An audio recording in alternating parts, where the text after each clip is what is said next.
Welcome to Insights into Success, where today I'm interviewing English writer Matthew Turner about his latest book, Beyond the Pale.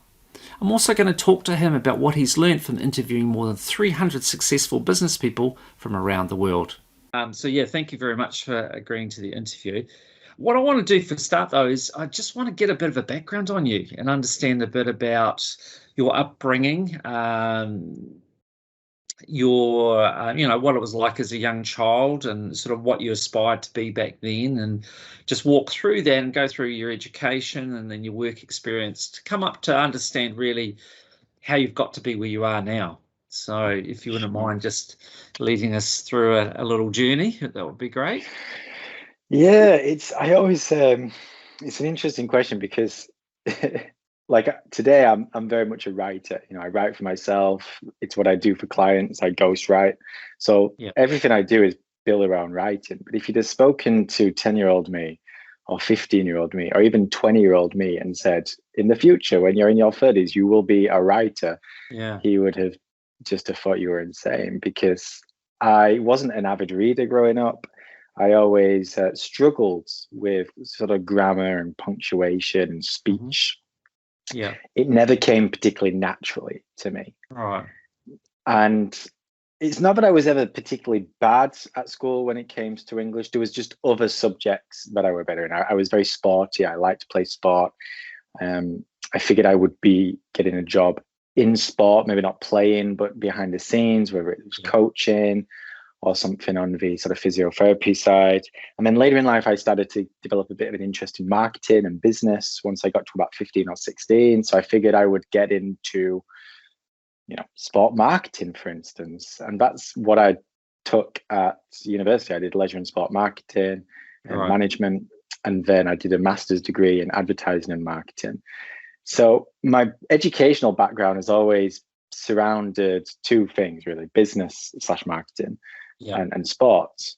So growing up, that's very much what I aspired to be. I grew up in Yorkshire, a small town called Halifax in the north of England, big rugby town. So I grew up with rugby, loved football, loved cricket, just very active, just loved to play sport. And it was sorry to interrupt, but just want to clarify, when you say rugby, that's rugby league though, isn't it? If I'm right. Rugby league. Rugby league. That's the one. Yeah. Bit of a fallen giant. We were very good back in the 80s and not too bad in the 90s, but we've fallen down the division since. But I worked, my first real job was the marketing manager at Halifax Rugby League. Oh, wow. We're going back sort of 2008, 2009, 2010. Yeah. I always kind of worked at Halifax growing up. It's where I did a lot of my work experience because my dad was one of the directors there when I was growing up. So I was always there on match days. I was part of the match day entertainment. I did a lot of my work experience there, always helping out. And my first job was doing marketing there. So again, it was all about marketing. It was all about sport. And I just grew up assuming I would do something in sports because it was just what lit me up. It's everything I did in my spare time. I'd be playing football, I'd be playing rugby. I'd always be outside on the street playing cricket or football with my friends. And if I was playing inside on computer games, I'd be playing Football Manager or I'd be playing FIFA. It was always sport, just always sport. Yeah. And I just never considered writing, not a particularly avid reader. And one of the surprising things when I took my GCSEs, so that's like the main exams when you're 16, I got an A in English literature. I got a C in English language, which focuses more on grammar and punctuation and more of the structure of it. Whereas literature is more aimed at the storytelling side of things, the imagination. I got an A in it and I just found it very surprising because I was like, I'm not good at English. How on earth have I got an A? And that seed just began to grow then as I entered the back end of my teens. And I turned to writing properly around about 21 after a pretty rough breakup. And I just turned to journaling as a form of therapy. And I loved it. I found it very therapeutic. I found it aligned with me. Like I was just able to figure out my thoughts once I was able to write them down.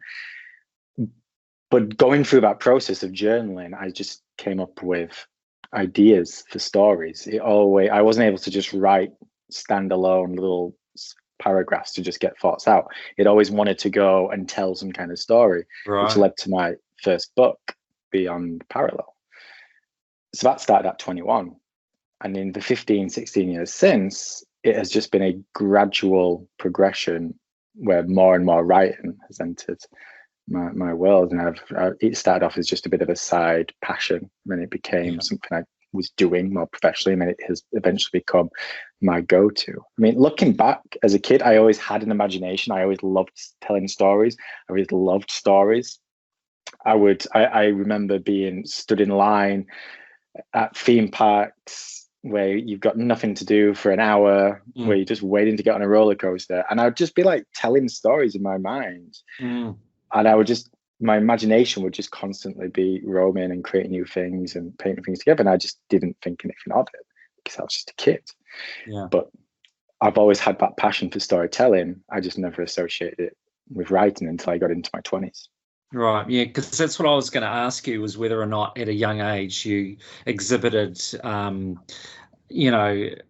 real sort of, I don't know, skills in using your imagination. And I mean, and it's one of those concerns, I guess, today with technology being the way it is, that I'd argue that the environment is less conducive to using your imagination to some extent, whereas in the past, when kids were young, they'll go outside and that's part of their entertainment. It was to use their imagination.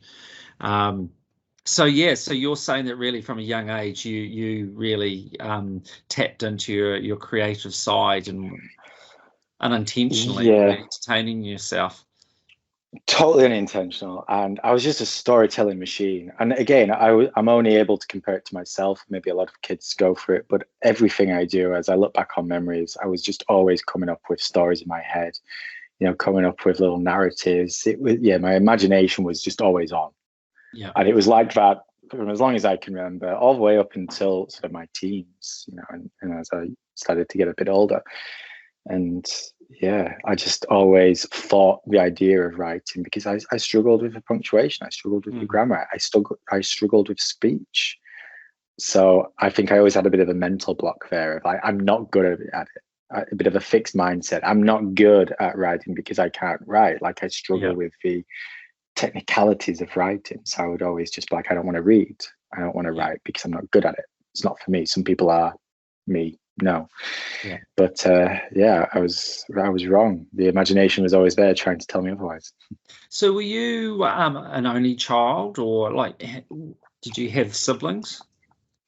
I have one sister, an older sister, about 5 years older than me.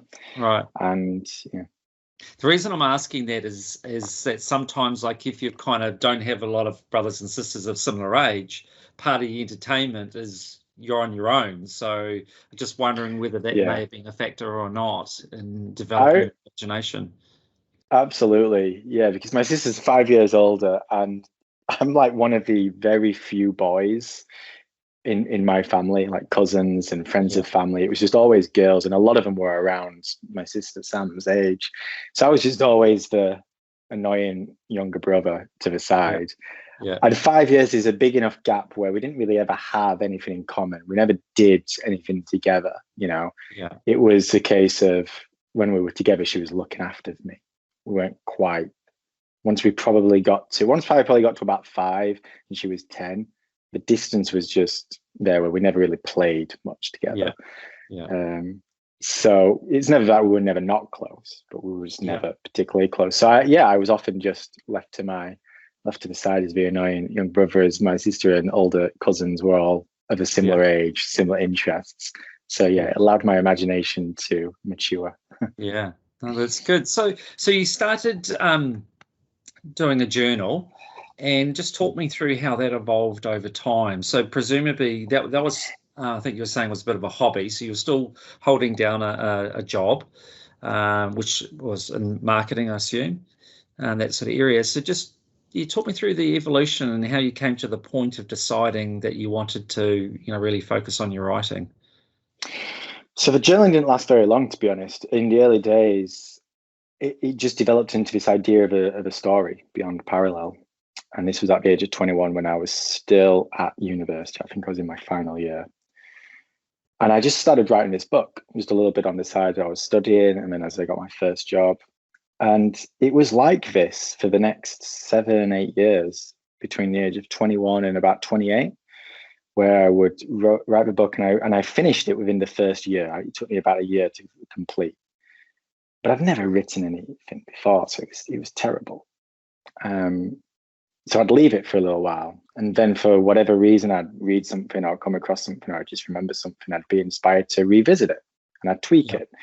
Yeah. And it was just the back and forth thing where it was just always in the drawer, and it was always something that on occasion I would turn back to and work on over a 7 or 8 year period.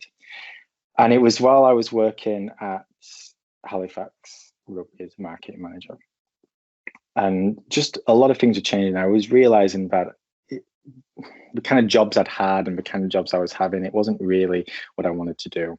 Yeah. And I had this book, and I thought, right, I don't want to spend the next 7 or 8 years just continue to revisit this. Yeah. I'm going to finish it, and I'm going to send it to agents or publish it and complete the process, or I am going to put it in a drawer forever. Yeah. One or the other. One or the other. Either going one or the other. Yeah. And so I decided to finish it, and I did. I worked on it properly. I started to study more. I would, send it in for like certain reviews and get feedback from other people on the forums. I started to learn more about the self-publishing industry and start to blog.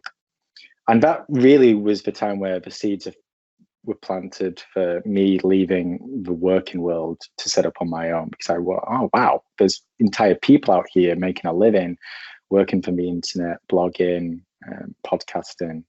Yeah. This was probably around about 2011, 2012. Right. So it was an established thing by then, the online entrepreneur. I didn't know about any of it until this point, though. It was very new to me.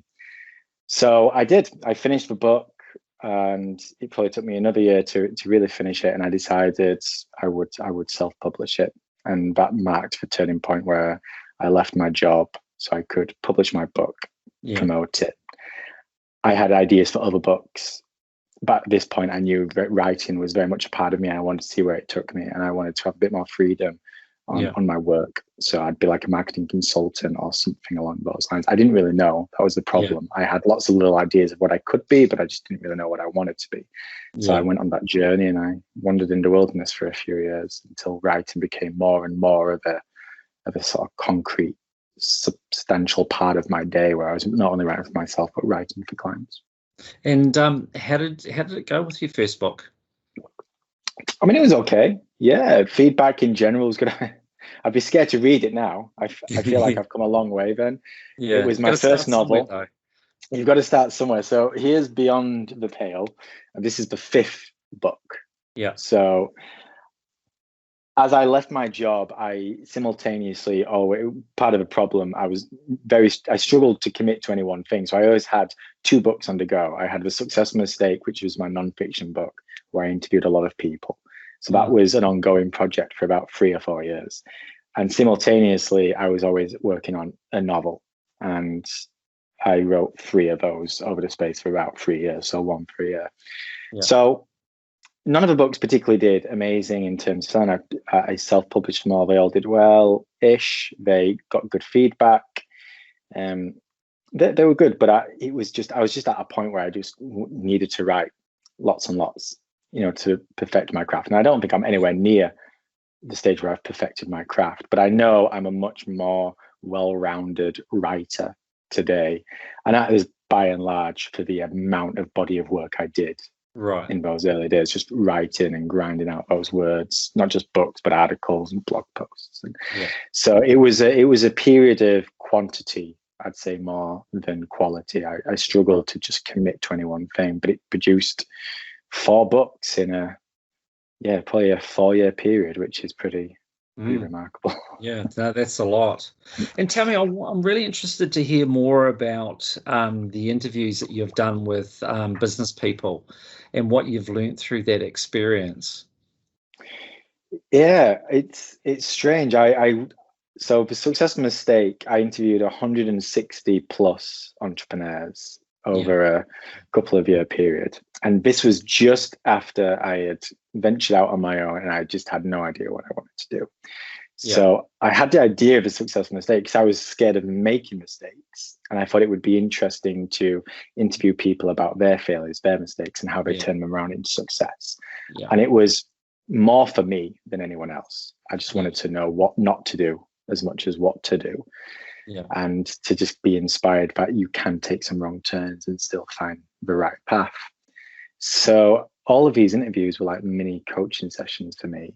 And I just was shown a complete new way of living, a complete different outlook. And one of the big key takeaways from that entire experience, not just the interviews, but then the process of going through the writing of the book and bringing it all together, there was two, I suppose, key takeaways. One was success, that truly successful people, they have a clear definition of what success means to them. Mm. And I realized at that time I had no idea. Yeah. And I realized most people don't. No. Because we just follow, right? We just get in line. It's what we're kind of taught to do at school and brought up. Just get in line, get a good job, go to school, yada, yada, yada. So you don't ever really define success on your terms. You don't take time to get clear on what it means to you. And I learned these people I was interviewing, some people managed it very early in life, some people it was in their 40s or 50s, but they had got clear on what success meant to them. Right. So that was like the big key takeaway. And the second one was just mindset. I started to learn more about mindset, what it was, just starting to observe these different people's general outlook, not just on failure, not just on rejection and objections and resistance, but just their general approach to the journey ahead.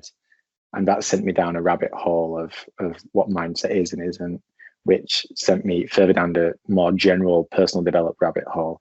And that was the kind of period which ultimately led to Beyond the Pale, because Beyond the Pale is largely about this idea of getting clear on what success is to you, living life more on your terms, and going down the rabbit hole that is sort of your self-growth.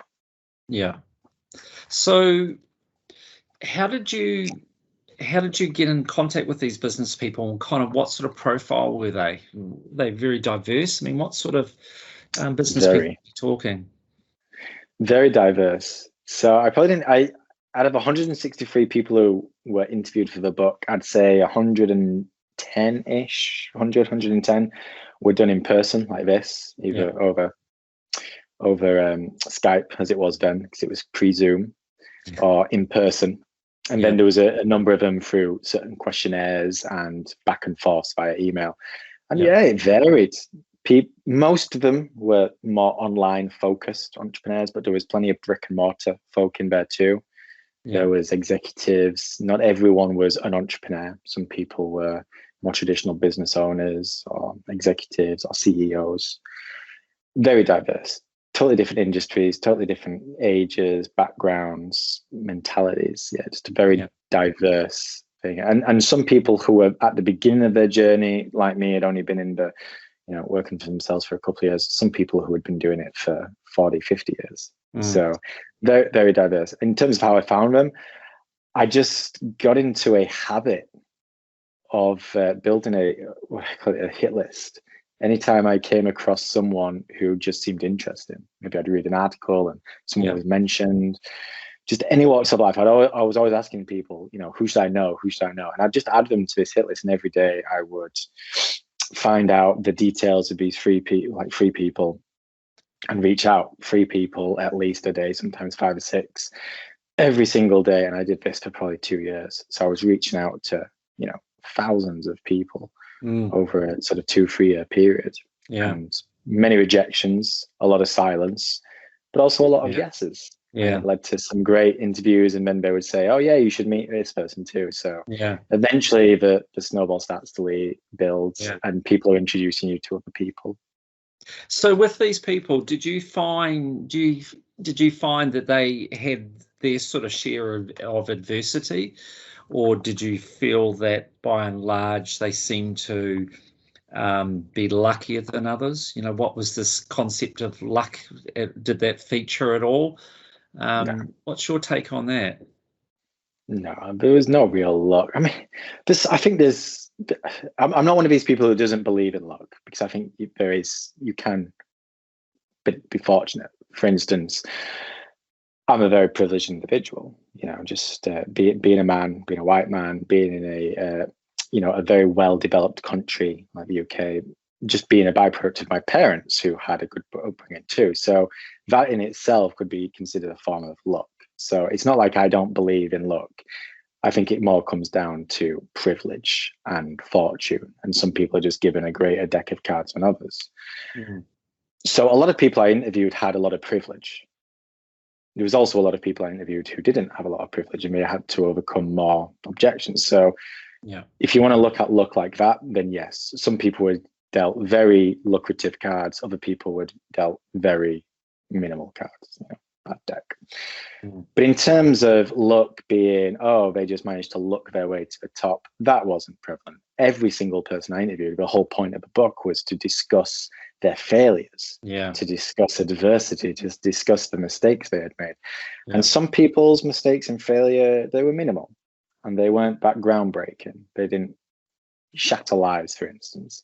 But there were some people, and some of these people were, privileged, like me, white, male, in a country like America. And they were bankrupts. There were people who earned, hundreds of thousands of dollars to the IRS, people who, their marriages fell apart and they became estranged to their kids, all these things. So like bad stuff, kind of like up there with the worst case scenario. More personal sacrifices too, like people just burning out to the point where they were in hospital, where they had to completely change their lifestyle because they gave themselves an illness. So adversity was just a common theme throughout. There was different degrees of it. Not everyone was, brought to rock bottom and had to build their way up, but there was plenty of those people who did. But when it comes to luck, I try to think more on the privilege side rather than flipping a coin kind of luck. And lots of people I interviewed for the book were privileged. Plenty of people were not. Every single one of them failed, and many of them failed pretty miserably. And one of the defining differences was their mental strength, their ability to deal with the challenges and not give up. Was that something that came through?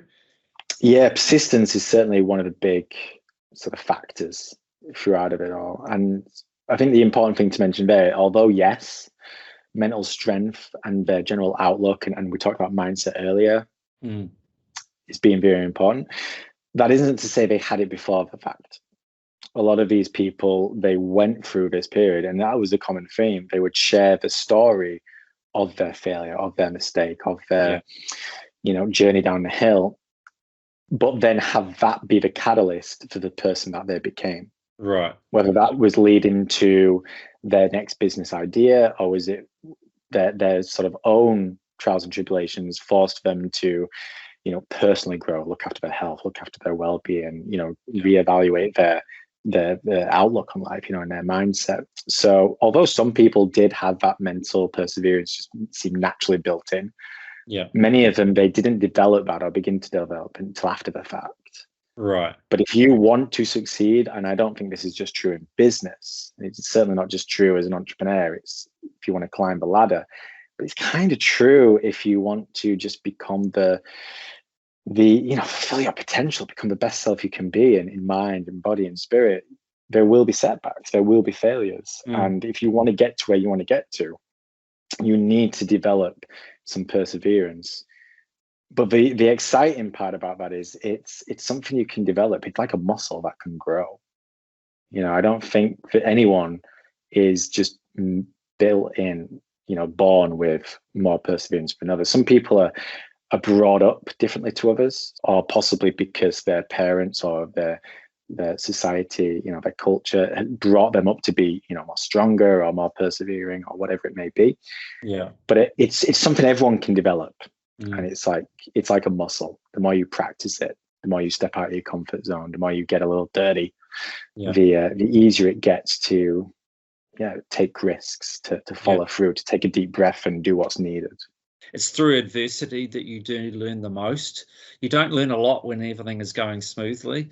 It's when things go awry that you really do learn. It's not Yeah. just fun.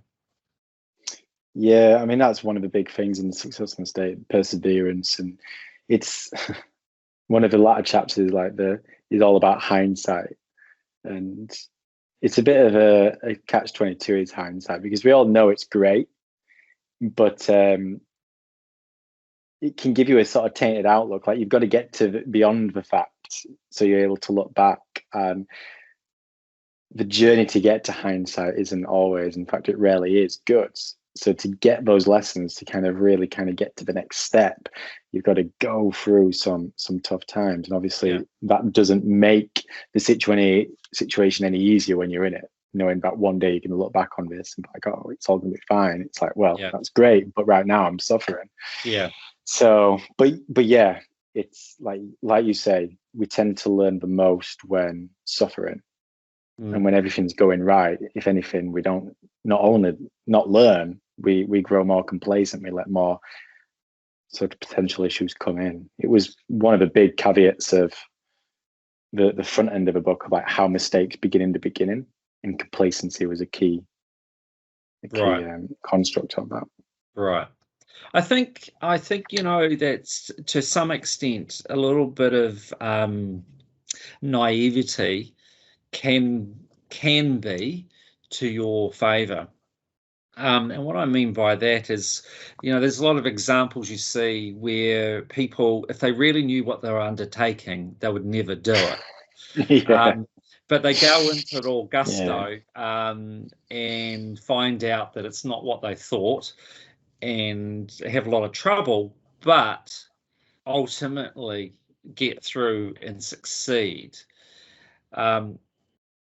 And I feel, but I mean, obviously that can be to the extreme, however, when you don't succeed because you're just so ignorant and it just all collapses. But I think to a point, there's a lot of examples out there of people where just having a bit of ignorance there has enabled them to do something that in their right mind they would never have done if they really knew.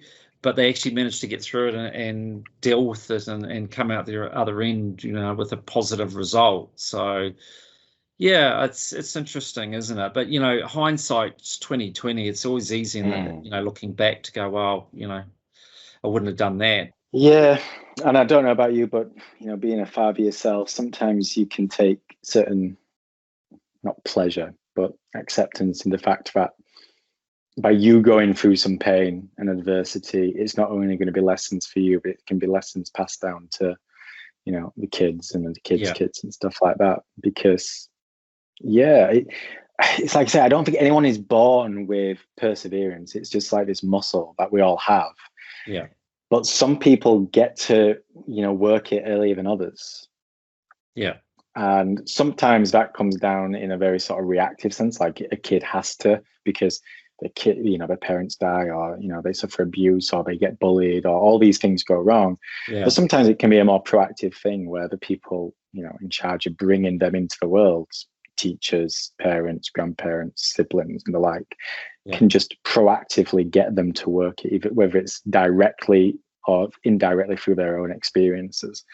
Yeah. And I think some people get to adulthood and have a more mature perseverance muscle than others. Yeah. But at some point in life, if you want to get to where you want to get to, you've got to work it. You got to develop it. You got to develop that muscle. So tell me a little bit about your whole view on the whole life balance. I was reading some information that you put out, and you talked about the whole life balance instead of your work life, private life balance. Tell me a bit more about that and what that means to you. Yeah. So one of the things which I've learned over the last few years is that we get fed a lot of Kool-Aid growing up. Yeah. And I don't just mean about growing up when you're a kid. I think the same is true when you're in your 20s, in your 30s, in your 40s, maybe your entire life. And I don't think it's a purposeful thing. I don't think there's like a government out there forcingly, trying to make it so. It's not your parents' fault or the school system's fault or anything. It's just kind of the way it is. But we get fed these idea of, the pursuit of happiness, which when you think about it, happiness is just an emotion. You can't be happy all the time. If you were somehow to just inject yourself with something that allowed you to be happy all the time, it would be a miserable existence. Like I don't even know what that would be like. Yeah. Just be walking around smiling all the time and laughing. It'd be insane. It'd be psychotic. Yeah, but we're fed these things of like the pursuit of happiness, the American dream, getting good work-life balance. And they're just little slogans, little taglines that mean absolutely nothing. And in recent years, I've started to question these and like, what do they actually mean? And one of the big things was this idea of work-life balance. And we're all in some way brought up to, pursue a good work-life balance where you work hard and then you play hard. And it leads to this idea of wearing different hats. And that's where the issue comes in for me. You try to wear a certain hat at work, a different hat at home, a certain hat around your significant other, a different hat around your kids. Yeah. Maybe you wear a different hat around friends. Maybe you have a few different types of friends, work friends versus the friends you grew up with. You try to be a certain persona online these days, with social media. So this idea of work-life balance, it just breeds this toxic nature of trying to wear these different hats or different masks, if you will. Yeah. And the fundamental issue with all this is that we only have one life. And that's where this notion of whole life balance comes in. Right. I don't think we do ourselves any credit trying to live with an outlook of work-life balance, because it pushes you to be like, okay, well, I'm going to work really hard at work, and then I'm just going to have my weekends to the family. And maybe I'm going to work really hard, and then at 5 o'clock, I'm not going to be work Matthew, I'm going to be Father Matthew. And maybe you have an outlook of like, I'm going to work really hard in my 20s and in my 30s so I can enjoy the rest of my life. And I just think it's a really sort of broken way of looking at life. And it brings you into this getting caught up in the hustle, which is another big component of Beyond the Pale, this hustle culture that we're away in. If we just start to look at it as like, okay, I just have one life. It doesn't matter how many compartments I try to make.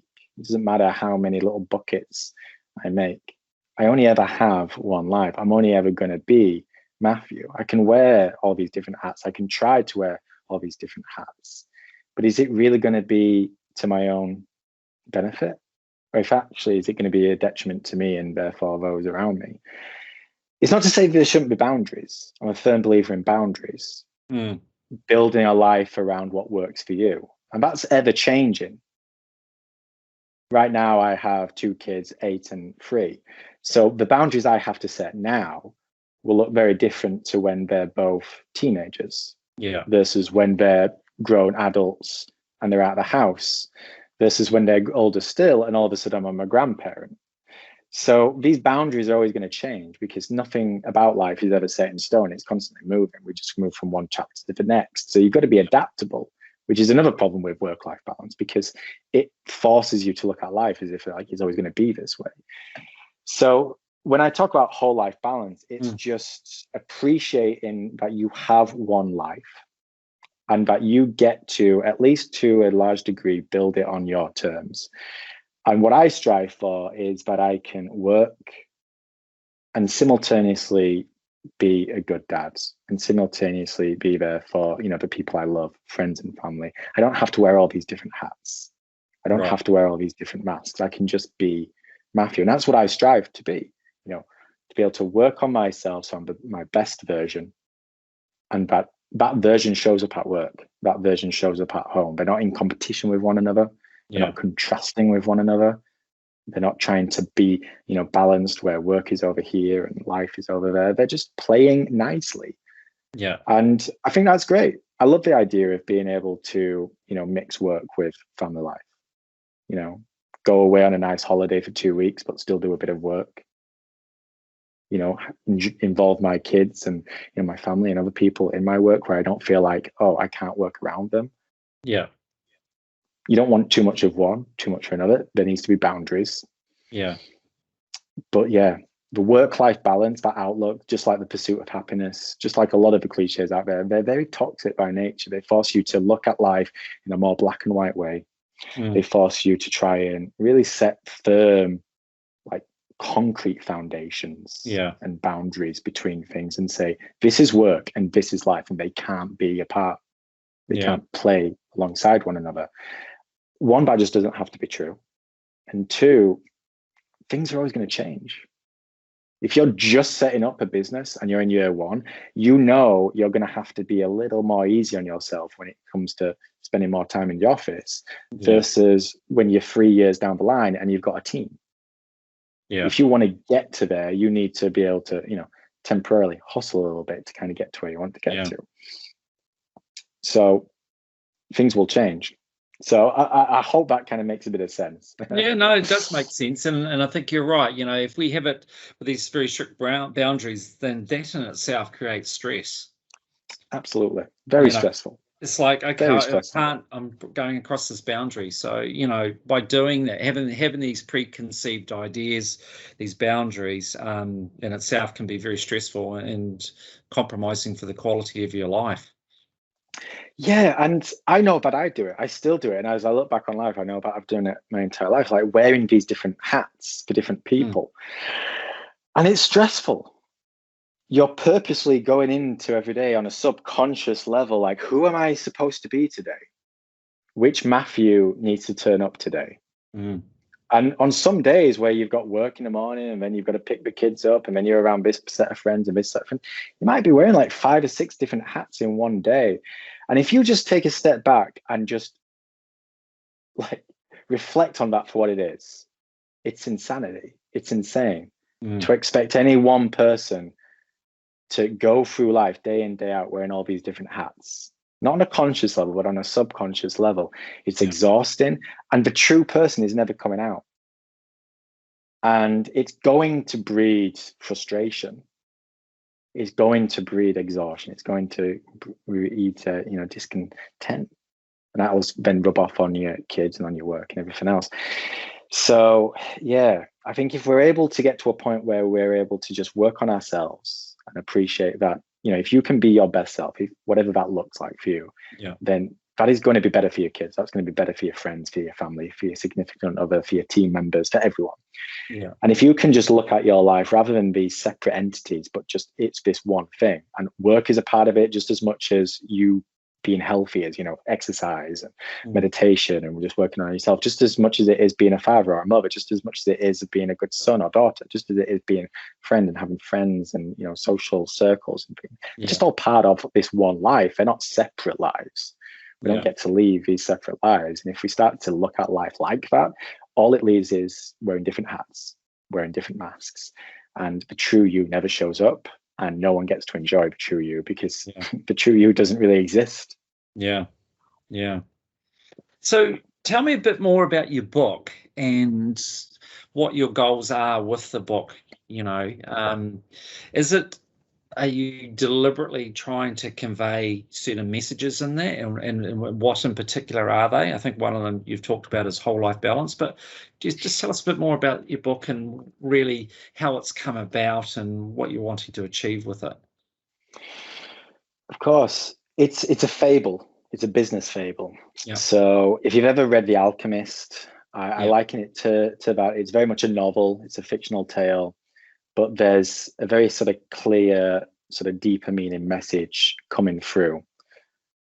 And it's designed by and large for business owners, entrepreneurs, people who are trying to not just, be the best self in themselves, but are trying to build something and go a mile deep with either their own business or their career, whatever it may be. So it's got elements of both fiction and non-fiction, which is where it came out. I always liked the idea of one day having a book which would bring my two passions for fiction and non-fiction together. Yeah. So Beyond the Pale follows the lead character, Ferdinand, who's a very typical, successful Silicon Valley entrepreneur. On the outside looking in, seems to have it all. is the living embodiment of success. Yeah. And I'm sure right now, the person watching, listening to this has a person in mind who they can see as Ferdinand. There's plenty of entrepreneurs out there. So he seems to have it all. But what he learns early on in the book is that he may not be as happy as he assumed he was, that he didn't really appreciate what he was actually building, both for himself and for his business. Yeah. And so he goes on a journey to kind of figure out what it is that he actually wants, which kind of touches upon what we talked about earlier, what his definition of success was. And that's where the non-fiction elements come in, because he meets a selection of people on his travels who are, by and large, like real people who have inspired me on my own journey. So I've interviewed them, brought their actual selves into the book. So it's a fictional book set in the real world. And there's these real people interacting with fictional Ferdinand. And he goes on a journey, he goes down a rabbit hole of, personal development and mindset, and, this idea of what success means, and our relationship between mind, body, and spirit, and our relationship with other people, and the difference between creating a business and creating a business that actually has a big impact on those that it serves. And by the end of the book, he doesn't necessarily have all the answers he wants, but he's starting to ask the right questions. And I suppose the big message throughout the book that I hope the reader gets from it is to get clear on the questions they need to ask. Yeah. And one of the people I interviewed for the book, Kamal Ravikant, great guy. And he actually called me out on this while on the interview. He stopped me and was like, that's a bad question. You're asking broad questions. If you ask broad questions, you get broad answers.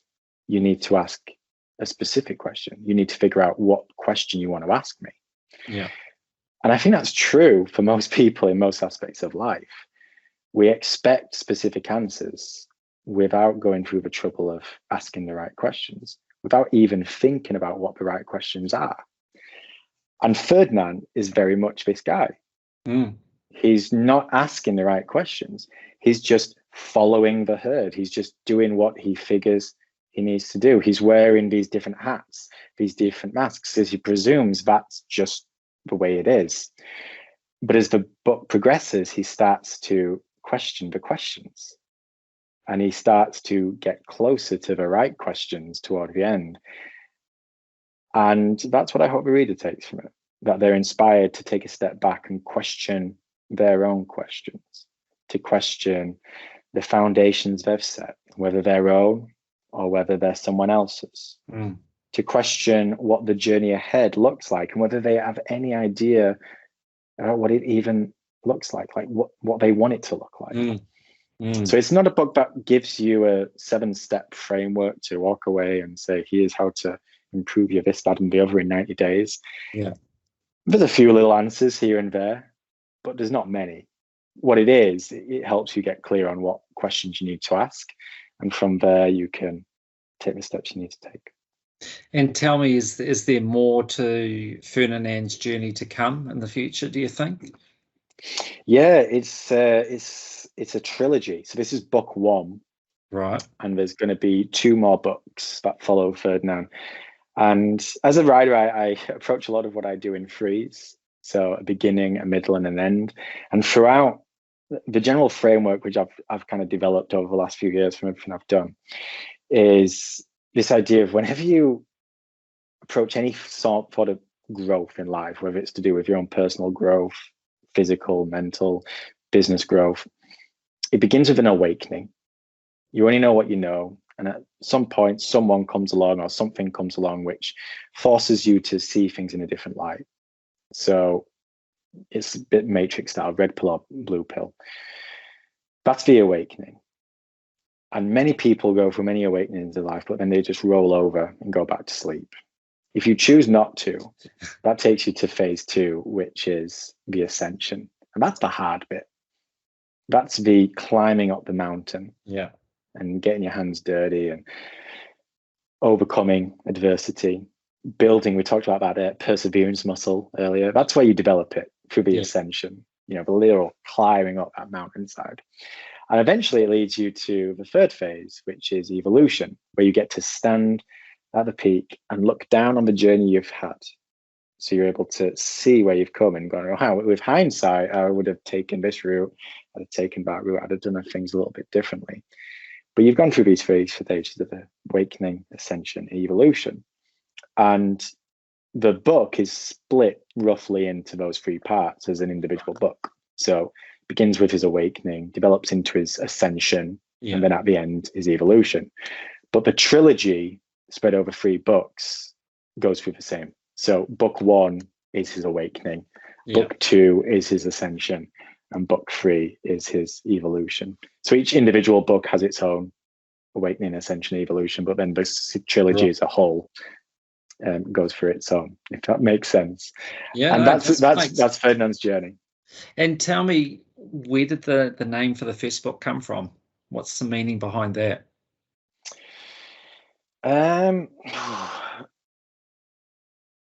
You know what? I can't remember. It was about 4 years ago, and there was a genuine reason, and it was to do with growth, and I forget the exact specifics. But yeah, I knew from the beginning, before I kind of developed anything else, the journey that Ferdinand goes on is built around growth and journey. So Ferdinand and Foy is his last name. Those are 2 words which are rooted in growth and journey. I just can't quite remember the exact specific definitions because it's about 4 years ago since I looked into it. But the hidden meaning behind it is surrounded by this idea of growth and journey. And yeah, I just quite like the idea of how Ferdinand Foy rolls off the tongue. And tell me, speaking of your own journey, looking back now, you made a pretty momentous decision to get into writing and to commit to it like you have. Looking back now, how do you feel about it? I feel good. Yeah, I've always been, it's funny because we talked about Beyond Parallel, my first book earlier, and that book is all about what if, how we could all live a billion lives, but we're only given one. Yeah.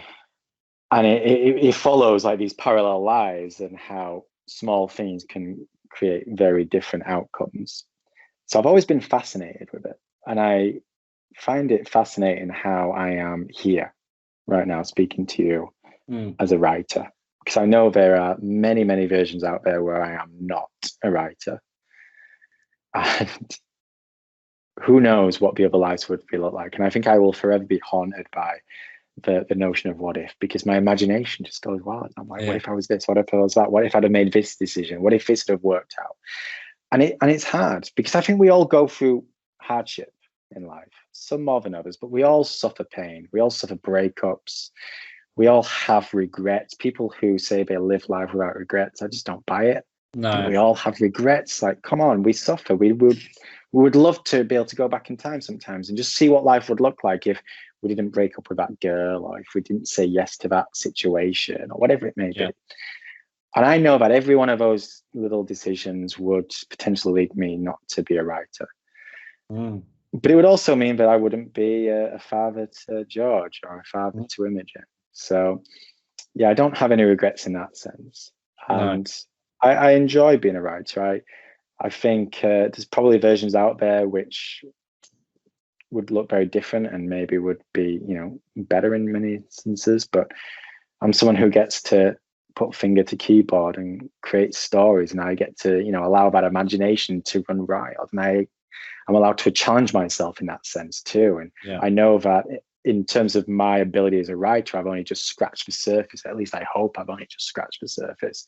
So that makes me excited for the future, thinking about what could I write, what's to come.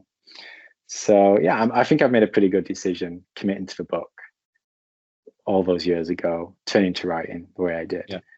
But it's hard because it was a rough breakup that forced me to write in the first place. And there's always that wonderment of what if we didn't break up? So it's a tricky one, but I think everyone can relate to that in some degree. And with the books you're writing, are they a conscious decision to develop your own niche that you've looked at the market and gone, right, I think there's an opportunity here, so I'm going to write books down this genre?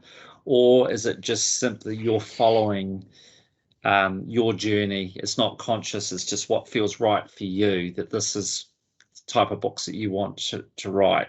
So to what extent is it calculated versus just this is just you being you and A little bit following of both. your journey? A little bit of both. I think you've always got to kind of keep the market in mind, but I see my writing as art, so I've got to write what feels good. I think one thing which all of my books have had in common is this coming of age feel to it. It is like these journeys, where they get a little bit gritty and dirty and they're trying to figure out answers, the coming of age feel. Yeah. And I imagine a lot of my books, even as I get older, will still center around this coming of age, because I think to an extent we all are still coming of age when we reach our 50s and 60s and 70s. We're still trying to figure things out and, head down the right path. So that's probably the common theme. What I will say, and who knows whether I will write more business fables after these next few. I love writing fiction. I love writing novels, and I like the idea of writing novels for, entrepreneurs and business owners and career-minded people, simply for the fact because they don't read enough of them. And the people who I've interviewed for this book and for others who I deem to be further down the line than me, who I feel like have it more figured out than I do, and I ask them the kind of books they read, they rarely talk about the latest how-to book or the latest bestseller that everyone's talking about. These people are reading philosophy, history, biographies, psychology books, diving into different sciences, and they're reading novels. They only read a business, like a more typical how-to book, when they want to learn something specific. They're not just filling their mind with them for the sake of it because everyone's talking about the latest Tim Ferriss book or Gary Vee book or whatever else. And I think people in the earlier stages of their journey, they're just filling their minds with content for the sake of content, through books, through podcasts, through videos, through articles, in the hope, again, like we talk about, they're hoping to get the answer without taking the time to ask the right questions. So they're just throwing themselves in front of it. Something magical happens when you read a novel.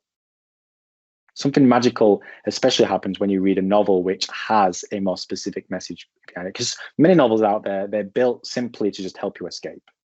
And there might be a more philosophical question and meaning behind it, but it's there mainly to just help you escape and to entertain. With a book like a fable, a book like Beyond the Pale, a book like The Alchemist, the entertainment factor's there, the escapism's there, but there's also a lesson behind it. And that's what entrepreneurs that are just reading for the sake of reading are looking for. They're looking for a lesson. But through novels, they're not just filling their content filling mind with content for the sake of content. They're going to be given a lesson of sorts, but they're also allowing their mind to switch off. They're giving themselves permission to just read like they used to read growing up.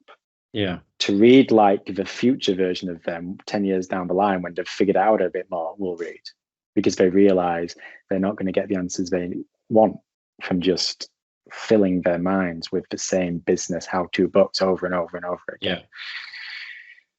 So that's what I personally, is one of my personal drivers. I want to write novels that entertain and that allow you to disconnect and escape, but hopefully will help, entrepreneurs and business owners get closer to asking the right questions.